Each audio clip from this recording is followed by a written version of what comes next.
Hola familia holguinista, hola Erika, qué gusto estar de nuevo con ustedes. Hola familia. Esta semana hablaremos de las recomendaciones fundamentales que debemos conocer para este momento de pandemia que estamos viviendo. Esto teniendo en cuenta que habrán reacciones psicológicas adaptativas y no adaptativas que se van a presentar inevitablemente. Pero, ¿y qué son estas reacciones? Estas reacciones son todo lo que pensamos, sentimos y hacemos frente a una situación estresante, que en este caso sería esta pandemia, pero también todo lo que se le puede llegar a agregar, como la situación económica, situaciones familiares.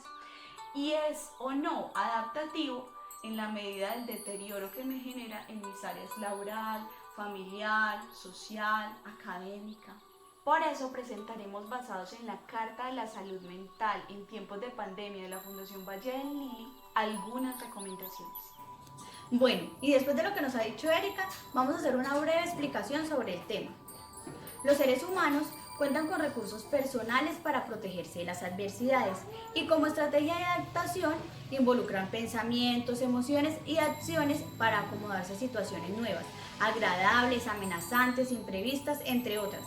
La mente ingenia maneras asombrosas para explicar y evaluar las diferentes situaciones, interpreta como peligroso para la vida o para la estabilidad psicológica, ante lo cual se puede experimentar un sentimiento de ausencia de recursos internos para hacerle frente de manera exitosa.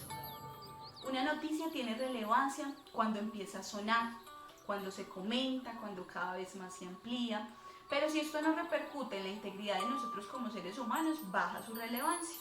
Si se sigue comentando, va a quedar en el conocimiento de las personas y aún más se acentúa si estamos hablando de posibilidades de sufrimiento y adversidad para nosotros.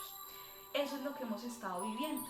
Escuchamos de contagios, escuchamos de muerte, de hambres y de violencias en aumento.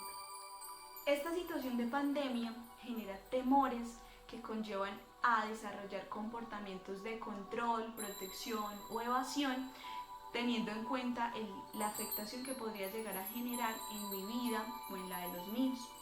De ahí que hablábamos de las reacciones psicológicas adaptativas o no adaptativas. Adaptativo sería, por ejemplo, el uso del tapabocas, el uso de los guantes basado en las recomendaciones que nos han dado las autoridades. Desadaptativo cuando empiezo a desarrollar insomnio, cuando empiezo a desarrollar en mi ingesta un aumento o una disminución, cuando empiezo a desarrollar comportamientos emocionales como irritabilidad, tristeza profunda o pensamientos derrotistas. La necesidad de adaptación lleva a intentar normalizar, minimizar o maximizar la información que se recibe para tener tiempo de asimilar lo que sucede. Es por esto que se recurre a chistes y a memes con el objetivo de apaciguar la percepción inminente de peligro. Las personas se ríen de la tragedia como forma de tolerar una realidad dramática, pero la situación en el mundo cada vez es más amenazante. Por lo tanto, surgen sentimientos de vulnerabilidad y persecución de un enemigo invisible. Ante estas situaciones amenazantes para la integridad física o psicológica, se activan en el cuerpo sistemas neurológicos equivalentes al miedo y a la ansiedad, produciéndose un estado de alerta que se puede manifestar fisiológicamente con la aceleración del corazón, inquietud, aumento en la respiración, alteración del sueño, del apetito, entre otros. Es normal sentir miedo y ansiedad por la situación actual, lo cual puede incrementarse por la incertidumbre, pero se deben generar estrategias para controlar estos sentimientos. Si no se crean estas estrategias, se puede ver amenazada la salud mental. Si se permite la invasión del temor, no se aceptan las medidas tomadas, se lamenta continuamente de las cosas que se querían hacer y no se hicieron, si no se logra tomar un control activo de la nueva realidad, no se tendrá reposo ni tranquilidad. El cuerpo libera continuamente adrenalina y cortisol, que si bien ayudan en el momento de la adaptación, pueden provocar con el transcurso de las semanas depresión o ansiedad anormal. En esta situación se conjugan tres componentes fundamentales que generan ansiedad: la amenaza a la vida, el cambio de las rutinas cotidianas y la incertidumbre, porque es que no sabemos qué es lo que va a pasar. No podemos vivir una vida sin temor, porque eso nos fue dado como una reacción natural que nos protege, que no me permite poner la mano en el fuego porque sé que me va a doler, entonces es de supervivencia.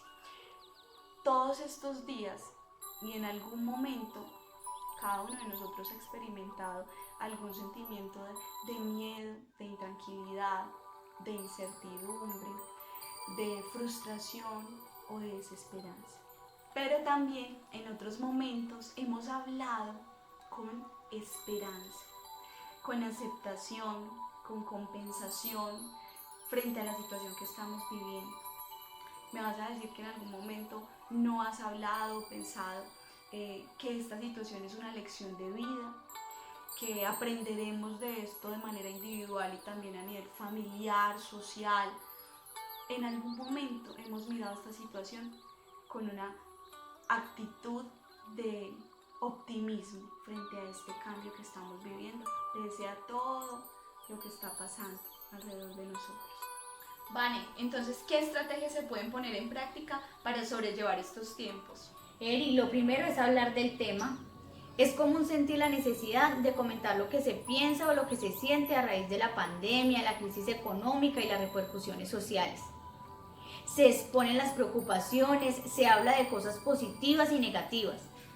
Hablar produce un efecto psicológico denominado catarsis, que consiste en la elaboración de las tensiones emocionales a través de la verbalización de situaciones trágicas. ¿Cuál otro crees importante? También es fundamental pensar lo que se está pensando. Eso se llama metacognición y es la capacidad que tengo para controlar mis procesos mentales. Básicamente, no puedo evitar que los pájaros vuelen sobre mi cabeza, pero sí puedo evitar que aniden. Si pienso que esta enfermedad va a acabar con todos, estoy viviendo esto con un pensamiento catastrófico que va a generar temor y va a generar mucho daño. Entonces tengo que evaluar qué estoy pensando, porque de esa misma manera voy a sentir y voy a actuar. Entonces, identificando esto, voy a pensar si es adaptativo o es desadaptativo. Pero esto no es lo único, Vane nos tiene más. Eri, también es importante identificar y aceptar lo que se está sintiendo. Si bien las emociones angustiosas surgen espontáneamente ante las situaciones amenazantes como las que se pueden vivir en esta pandemia, reconocerlas permite regularlas. También respirar con conciencia, es decir, prestarle atención a la respiración, inhalar, exhalar, eso es importante. Utilizar técnicas de meditación, escuchar música tranquilizadora, hablar con amigos y familiares. Es importante tratar de verificar los hechos para definir si la emoción que se experimenta se ajusta a la situación o no. Entre más se pueda describir objetivamente los hechos, menos desbordamiento emocional se experimentará. Finalmente, debemos utilizar adecuadamente el tiempo. Para eso vamos a utilizar la regla del 8. Esta semana hablaremos de eso. No te lo pierdas.